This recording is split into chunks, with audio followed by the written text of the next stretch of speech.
আসসালামু আলাইকুম। যারা এই যুদ্ধ পরিস্থিতি শেষ হওয়ার পর যারা কুয়েতে আসতেছেন এবং যাদের ভিসা লাগছে এবং যারা কুয়েতে ইনশাল্লাহ 1 মাসের ভিতরে প্রবেশ করবেন, তাদের জন্য এই ভিডিওটি। কারণ অনেকে আছে মানে জিনিসটা জানে না এয়ারপোর্টে আর কি এই কুয়েতে আসার পর কি করতে হয়, ঠিক আছে?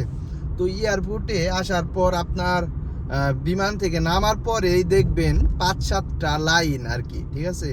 তো ইমিগ্রেশন যেটা বলে, তো ইমিগ্রেশনে কোনো লাইন আছে যারা ছুটিতে আসার পরে মানে ফিঙ্গার দেয়, আবার কেউ লাইন আছে মানে নতুন, ঠিক আছে?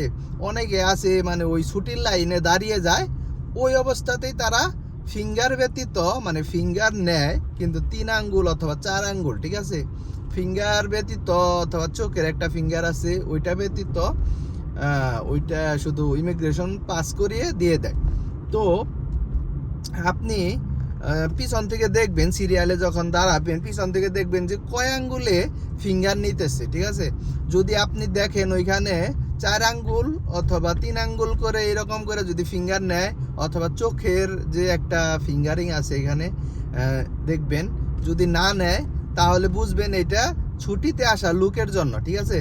তাহলে অন্য লাইনে আপনি যাওয়ার চেষ্টা করবেন যেখানে 5 আঙ্গুল এবং চোখের আইসের যে একটা ফিঙ্গার ওইটা নিতেছে, ওই লাইনে দাঁড়ালে আপনার কুয়েতের ভিতরে আসার পর আপনার একটু জার্নি কম হবে, একটু ঝামেলা কম হবে, ঠিক আছে?